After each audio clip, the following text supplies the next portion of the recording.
Hello everyone, कैसे आप सब। आशा करते हैं आप सब बहुत अच्छे होंगे और आपकी दुआ से भाई मैं भी बहुत अच्छी हूँ। और आप सबका आपके अपने ब्लॉग सुदेश रोहिला में भाई बहुत बहुत स्वागत है। और मैं अपने ब्लॉग की शुरुआत करूँगी आज भाई सुबह से कान्हा जी की पूजा से। मैंने कान्हा जी को नहला दिया है और इनको दूध और बिस्किट इनके जो मनपसंद है ना मैंने इनको दे दिए हैं। मुझे लगता है कान्हा जी को सबसे ज़्यादा मनपसंद बिस्किट यही वाले हैं, नमकीन बिस्किट। भाई खाने में वैसे बहुत अच्छे हैं, मुझे दूसरा कोई पसंद ही नहीं आता। ये वाले ना CNC वाले बहुत अच्छे लगते हैं, तो मुझे लगता है कान्हा जी को भी बहुत पसंद आते होंगे।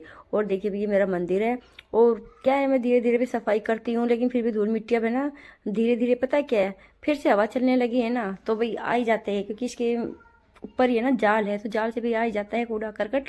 तो ये है, चलो इस बहाने भी पूजा करके अच्छे से सफाई हो जाती है। और यहाँ देखो भी सुबह का टाइम था ना तो ये लेके आए भी रेडी में ये एक बोरी आलू प्याज और ये सामान जो सुबह होता है ना, जो भाई हरी चटनी का सामान होता है, ये वो सामान लेके आए हैं। और इसको पैसे दे दिए, अपने चला गया है। बस कभी कोई रेडी वाला मिल जाता है, कभी कोई रेडी वाला मिल जाता है। और कई बार तो आने में लेट हो जाता है, क्योंकि है ना आड़त पे जाम लग जाता है तो टाइम लग जाता है इनको आने में। और देखो ये सामान यहाँ रख दिया है और बाहर भट्टी पे पानी रख दिया है। सबसे पहले सिलेंडर के अंदर जो पानी डालना होता है, और इसके अंदर ही देखो मोटे मोटे आलू हैं, जो चिप्स के आलू होते हैं ना, इसके अंदर वो है। लेकिन पता है क्या, 2-3 दिन से मुझे बिल्कुल टाइम नहीं लग रहा है और मैं लगातार इतना काम कर रही हूँ ना। पहले भानु होती थी ना, मुझे लगता था बहुत भाई काम बहुत चुटपुट करवाते, लेकिन बच्चे चुटपुट में ही बहुत हेल्प करवा देते हैं, हमें पता ही नहीं चलता है। और मैं अकेले अब कर रही हूँ ना तो मेरी तबीयत भी है ना डाउन होने लगी है, क्योंकि बस एक सांस, बस काम काम। सुबह भी 5 बजे उठना होता है और बस रात तक फिर लगे रहो। बस 2-3 क्या, सिर्फ 1.5-2 घंटा ही होता है जो मैं दोपहर को थोड़ा सा आराम करती हूँ। लेकिन उसमें भी पता है बाहर गली में बच्चे खेलने आ जाते हैं ना, तो बिल्कुल भी नहीं लेट पाती हूँ। और तो आज पता है क्या, फिर ये लवली कल वो लेके आया था, ब्रेड लेके आया था 1 पैकेट। लेकिन पता है उसने उसकी डेट ही नहीं देखी, इसमें है इसकी आज की तारीख है, 24 तारीख तक की है इसकी डेट भाई। तो मैं सोची चलो भी आज इनको खत्म कर देती हूँ, कल तक फिर एक्सपायर हो जाएंगे, क्या फायदा है। तो मैंने सोची चलते हुए पे इनको बिल्कुल हल्का चिकना लगा के ऐसे ही इनको सेक देती हूँ, जैसे टोस्ट होते हैं ना, इस तरह से मैंने सेक दिया है। तो ये कहने लगे कि आलू उबल जाएगा तो इनके अंदर भी आलू भर दियो, जैसे टोस्ट होते हैं ना, टोस्ट बनते हैं। तो मैं सोची नहीं, ऐसे मैं बस जल्दबाजी में ऐसे सेक देती हूँ, क्योंकि मुझे और भी काम करना है, क्योंकि मुझे अपना सूट सिलना था। वैसे मैंने कई सूट सिल लिए इस बीच में, क्योंकि पता है इधर से मेरी बहन भी बोल रही थी कि उसके लिए प्लाजो सिलने हैं भाई, कई के और भी सिलने थे। पड़ोस में अर्जेंट कोई सूट आ गया था तो मेरा मन कर गया मैं भी अपने लिए एक भी सूट लगे हाथ बनाई लूँ, क्योंकि ज़्यादा सर्दी में भी नहीं बना पाते हम, यानी कि सिलाई का काम नहीं कर सकते हैं, कोई भी एक्स्ट्रा काम कर ही नहीं सकते, ज़्यादा सर्दी हो या ज़्यादा गर्मी हो। ज़्यादा सर्दी में वैसे हाथ पैर नहीं चलते हैं, ज़्यादा गर्मी में वैसे नहीं। और देखो भाई यहाँ नाश्ता तैयार है, आप भी आ जाइए। चाय और भाई जो ब्रेड मैंने सेके थे ब्रेड टोस्ट, आप भी आ जाइए। मैं इसको ब्रेड टोस्ट बोल देती हूँ, आप खाली कुछ भी बोल सकते हैं, देखो सीखे हुए हैं। और यहाँ देखो मैं अंदर कमरे में जो मेरा स्टोर रूम है ना, वहाँ बैठ के अपने भी सिलाई कर रही थी। लेकिन पता है क्या, अब ये कहने भाई बाहर अपना सारा सामान ले गए, इन्होंने चटनी पीस ली है। तो मैं सोची चलो इसको बेड पे रख देती हूँ, मशीन को ले जाके वहीं सिलूंगी। यहाँ वैसे भी अंधेरा है, क्योंकि 2-3 बल्ब जलाने के बाद भी ना उधर अंधेरा ही रहता है। और ये देखो पहले की वीडियो है जो भी आगे पीछे हो गई है, क्योंकि इन्होंने पहले चटनी पीस ली थी, मैंने बोला था ना। लेकिन कोई बात नहीं, पहले नहीं दिखा पाई, मैं आप दिखा रही हूँ। तो ये भी यहाँ चटनी पीस रहे हैं, लगभग पीस ही गई है। मैंने ज़्यादा शूट नहीं किया, क्योंकि पता है कि आजकल जो ये हरी ततैया मिर्ची होती है ना वो पीसते हैं, वो इतनी धांस आती है ना उनमें से, हरी मिर्ची होती है लेकिन फिर भी इतनी धांस आती है कि मुझे भाई खांसी उठ जाती है। और मैं आ गई हूँ अपनी रसोई में, मैंने सोची फटाफट सूट सिलने से पहले जो ये काम है ना ये फटाफट निपटा लेती हूँ, जो खाने पीने का है। तो यहाँ मैं कुछ बोल रही थी, मुझे नहीं पता मैं क्या बोल रही थी, मैं भूल जाती हूँ और आवाज़ भी मेरी सारी कट ही जाती है। तो मैं यहाँ टिंडे की सब्जी भाई बनाने की तैयारी में हूँ, और मैंने घर के लिए भी लाल टमाटर मंगवाए हैं, क्योंकि देसी टमाटर जो हरे होते हैं ना उनमें स्वाद तो होता है लेकिन उन पर कलर नहीं आता सब्जी में।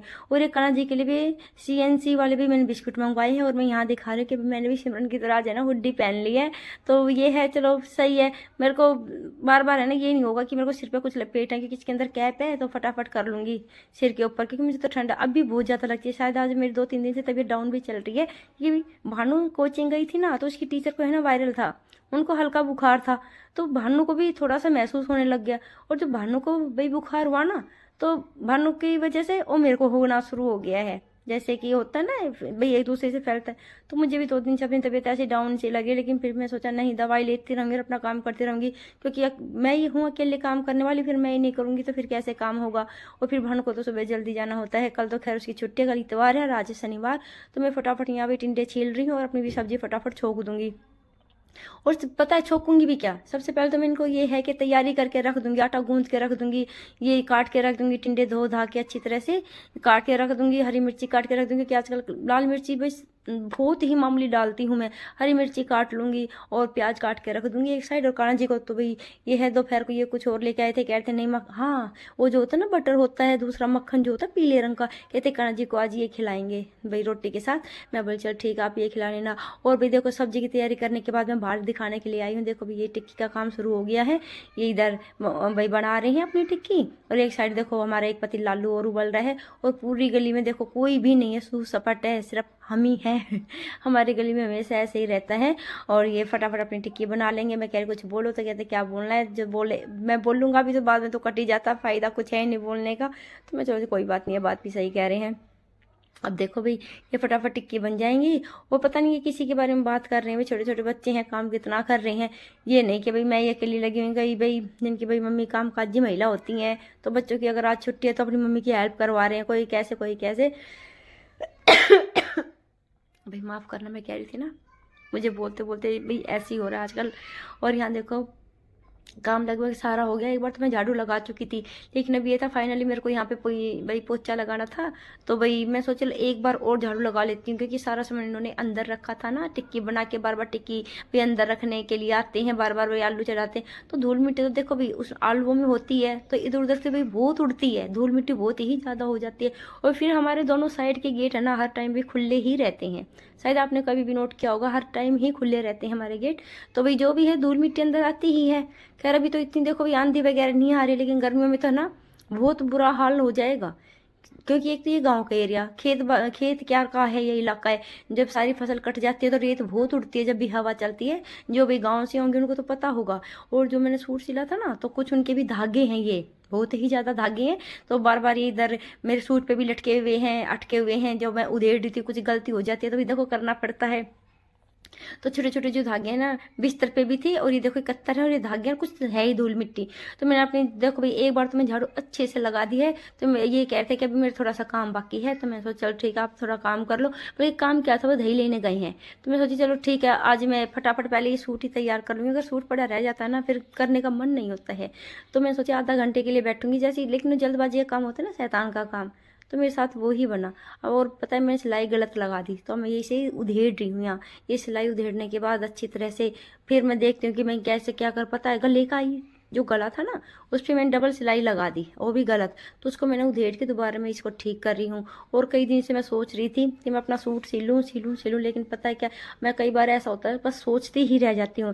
मैंने कई कपड़े ऐसे हैं जो मैंने कम से कम 1 साल हो गया उन कपड़ों को मैंने लिए हुए, सूट लेके आई थी आके चलो भाई आज सिल लूँगी कल सिल लूँगी, जब भी टाइम लगेगा सिलूँगी, लेकिन सच बताऊँ ईमानदारी से भगवान कसम बिल्कुल भी टाइम नहीं लगता है। कुछ तो पहले जब मैं गर्मी में लेकर आई थी उनको सूट को, तो इतनी गर्मी थी ना तैड़ तैड़ पसीना आ रहा था, ना तो भी बदलने का मन होता है ना भी सिलाई करने का मन होता, यूँ रहता है बस काम हुआ और पंखे के नीचे बस बैठे रहें, और सिलाई विलाई का तो काम बिल्कुल भी करने का मन नहीं होता है ना। और फिर आगे भी जैसे मौसम ऐसा हुआ ना, जैसे कि दीपावली के आसपास इतना काम होता है ना साफ सफाई के, बस पूछो मत, तो उस काम में भी बिल्कुल सिलाई करने का भी टाइम ही नहीं लगा। फिर हो गई भी ज़्यादा सर्दी, और अब की बार तो सर्दी भी इतनी ज़्यादा हुई है कि बस पूछो मत, आपको तो पता ही होगा, और फिर मन नहीं करता ज़्यादा सर्दी में भी सिलाई विलाई करने का। लेकिन जो ये टाइम है ना, ये जैसे कि है फरवरी का लास्ट और मार्च अप्रैल, ये 3 महीने ऐसे हैं, इसमें अगर आपको भी कोई साड़ी में फॉल लगानी है या सिलाई करनी है या कुछ भी करना है, अगर आप घरेलू महिला हैं और आपको ये है कि टाइम नहीं लगता, तो ये टाइम मैं कहती हूँ सबसे अच्छा टाइम होता है कि भी आप अपनी सिलाई विलाई जो भी आपका भी काम पेंडिंग पड़ा हुआ है इस तरह का आप कर लो। लेकिन इसके बाद जो होता है ना, देखिए भाई ये इस तरह से ये जो आप सूट दे सकते हो ना, ये सूट ऐसा है क्योंकि इसमें थोड़ा सा कपड़ा बच गया था, ये तो आंटी ने कहा कि ये फ्लावर वाला है ना इसमें प्रिंटेड है कि भाई अभी ले जा, इसमें अगर तू बना सके तो कुछ बना लियो। और मेरे पास जो था ना प्लाजो उसमें से भी कपड़ा बच गया था थोड़ा सा, तो मैं सोची चलो ठीक है इसकी मैचिंग का तो था ही, और एक ये सूट था ना मैंने कहा था ना कि मेरी बहन ने बोला था सूट का, तो उसके सूट में से तो प्रिंट वाला कपड़ा बच गया था, आंटी ने एक्स्ट्रा दे दिया था, तो थोड़ा सा वो था और थोड़ा सा मेरे पास था, तो मैंने दोनों को मिला के एक भी सूट तैयार कर लिया है। लेकिन उससे पहले है ना पूरा तैयार करती है सिलाई लगाती उससे पहले फिर मैं सोची नहीं भाई पहले बाहर का संगवा लूं, कोई आ गया तो बड़ा गंदा लगेगा। यहाँ देखो इन्होंने अपने छोले बना लिए हैं, ये देखिए इन्होंने भी अपने छोले तैयार कर लिए हैं, और इस साइड हो गया है भाई, देखो भाई पानी तैयार हो गया है, ये पानी तैयार हो गया। अब बाहर से मैं अच्छी तरह धोया धाई करूँगी। हाँ, तो मैं ये बोल रही थी ना आपसे कि भी जो ये 3 महीने होते हैं इसमें आप अपना कोई भी पेंडिंग काम कर लीजिए, क्योंकि इसके बाद फिर इतनी गर्मी आती है ना, बहुत पसीना आता है, नहीं काम हो पाता, भी कोई भी काम नहीं हो पाता। बस यही होता है कि बस काम किया और भी पंखे के नीचे। तो इसलिए मैंने सोची ना भी आपकी बार तो अपने ये 2-3 जो सूट मेरे पेंडिंग पड़े हुए ना भाई मैं सील लेती हूँ। और पता है मैं सूट इतने सीलती हूँ अपने, मेरे पास बस सच्ची बताऊँ ईमानदारी से अभी मेरी अलमारी भरी पड़े, मैं ये नहीं कहती मेरे पास बहुत बढ़िया है, लेकिन हाँ बिल्कुल नए नए सूट है। मैं सोचती हूँ कि घर के काम में क्या नए नए पहनूं, फिर गंदे हो जाने, कहीं आना जाना तो होता नहीं है। और सच बताऊँ तो जितने घिसे पीटे कपड़े होते हैं जिनको हर बार सोचती हूँ मैं कि रिजेक्ट कर दूंगी इनको, अब पहनती हूँ लास्ट, इस गर्मी में लास्ट पहन रही हूँ, फिर अगली गर्मी तक इनको फेंक दूंगी। लेकिन इतनी सड़ी गर्मी आती है ना जून जुलाई की, मई जून जुलाई की, सच्ची वो जो होते हैं ना बिल्कुल घिसे हुए कपड़े, वो ही इतने अच्छे लगते हैं, मैं क्या बताऊं, बहुत बढ़िया लगते हैं। मेरे को तो यूं लगता है बस बहुत अच्छा हुआ कि मैंने इनको नहीं फेंका, मेरे मन में ये आता है। और जैसे ही सर्दियाँ स्टार्ट होती है ना और फिर मैं अपने गर्मी के कपड़े निकाल के वापस वही दीवान बेड में रखती हूँ, तो सोचती रही ये तो फटा हुआ, चलो कुछ तो फाड़ भी देती हूँ, और फिर बाद में पछताती हूँ, अरे वो तो घिसे हुए कपड़े तो है ना इस गर्मी में कितने अच्छे रहते, मैंने तो फाड़ने नहीं चाहिए थे। और लेकिन अब की बार फिर मैंने गर्मी के कई जोड़े कपड़े अपने सिल लिए हैं। चलो भाई फिर कभी मैं आपको दिखाऊंगी जब भी है ना कोई, अब तो चलो भी मुलाकात होती रहेंगी, आप कभी वीडियो में देखना जो मैंने सिले वो आपको दिखाऊंगी पहन पहन के, क्योंकि गर्मी के हिसाब के हैं। और ये लेकिन है बिल्कुल सिंपल, क्योंकि मैं प्रिंट और बिल्कुल सिंपल पहनती हूँ, प्रिंटेड, मतलब कि ज़्यादा डग भड़क मुझे पसंद है ही नहीं। और ये देखो भाई यहाँ फिर मैं अपनी धोया धाई करने लग गई हूँ, मैं कहा चलो भाई फटाफट कर लेती हूँ, ये धाई लेने गए हुए हैं, आने ही वाले हैं, क्योंकि इस बीच में मैं अपने सूट की भाई सिलाई कर रही थी तो काम रह जाएगा। और जैसे धोया धाई करी है तो मेरा दूसरा काम क्या होता है आप सबको पता ही है, दूसरा काम होता है मेरा बर्तन साफ करने का। और यहाँ मैं बर्तन साफ कर रही हूँ, इस बीच में आयुष आ जाता है, तो जैसे मैं उसको देखती तो मुझे बड़ी खुशी होती, तो प्यार से बोलता है ताई, ये ताई जय श्री राम। मैं कहती बेटा जय श्री राम, कहता है फिर पता है टिक्को, मैं कहा बेटा मैं ठीक हूँ इतने प्यार से बोलता टिक्को और मुझसे बात करने के लिए उसको बार बार बुला रही, बेटा देखा तेरी वीडियो दिखाती हूँ, क्योंकि छोटा सा है ना, कई बार मेरे बहुत ही छोटा है, वो है 3 साल का है, वो कई बार मेरी वीडियो में भी आपने देखा ही होगा आयुष, नहीं तो मैं कभी फिर का आपको दिखाऊंगी। तो देखो वो सारा काम बाहर का मैं करके आ गई हूँ, और फिर फाइनली मैंने अपना ये सूट पूरा कर ही लिया है। तो दोबारा देखो भी मैंने है ना सिलते हुए दिखाया नहीं आपको, लेकिन आप देखिए ये सूट अब मैं सोच रही हूँ मैं आपको कहाँ बिस्कुट दिखाऊं, देखो ये इसकी मैचिंग का ये है ना प्लाजो है आप देख सकते हो, ये मैंने ज़्यादा ना टाइट भी जैसे होती है ना फिटिंग, ज़्यादा फिटिंग नहीं की है, ऐसा है कि हाँ इजीली अपने फटाफट उतर भी जाए और भी डाल भी लूँ इसको। मैं हर एक एंगल से आपको रख रख के दिखा रही हूँ कि भाई कहाँ से भी आपको पूरा सूट दिखाई देगा, क्योंकि है ना समझ ही नहीं आ रहा मैं आपको कहाँ रख के कैसे मतलब ये दिखाऊं। ये देखो इतना सा कपड़ा बच गया था प्रिंटेड, तो मैं सोचा चलो भाई प्लाजो में से साइड से कपड़ा बचा हुआ था और ये है तो इसका एक भाई घर में पहनने में क्या बुराई है, चलो एक और ये निकाल लेते। और इसके साथ ही मैं अपना ब्लॉग समाप्त करती हूँ। अगर आपको मेरा ब्लॉग पसंद आए तो प्लीज़ लाइक शेयर और सब्सक्राइब जरूर करना, और कमेंट करना मत भूलना, क्योंकि मैं आपके हर कमेंट का जवाब देती हूँ। तो वही चलो इसके साथ ही मैं अपने वीडियो की एंडिंग करती हूँ, मिलती हूँ आपको किसी और वीडियो में, शायद कल या परसों, कुछ नहीं पता है, क्योंकि तबीयत का ऐसा ही चल रहा है आजकल, भाई गला भी ख़राब है और तबीयत भी ख़राब है। बाय।